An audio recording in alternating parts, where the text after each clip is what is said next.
Friend, চলে এসেছি রান্নাঘরে। আর রান্নাঘরে এসে রান্নাও বসিয়ে দিয়েছি। তো আজকে সকালের মতো এখন কি রান্না করছে দেখো। এখানে ভাত বসিয়েছি আর এইখানে বসিয়েছি কাতলা মাছের ডিম পেঁয়াজ দিয়ে কাঁচা লঙ্কা দিয়ে ভাজি করছি। তো আর হচ্ছে ওদিকে ডাটা কাটছি, ডাটার তরকারিটা করবো, ওটা দেখাতে পাচ্ছি না।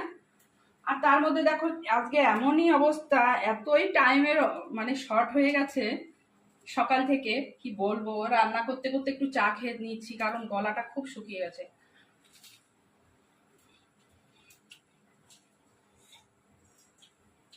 কেন যেন মনে হচ্ছে শুধু চা খাই, মানে চা খাই না যদিও, তবু আজকে মনে হচ্ছে গলাটা শুকিয়ে যাচ্ছে, একটু চা খাই। তো ডিমটা বসিয়ে দিয়ে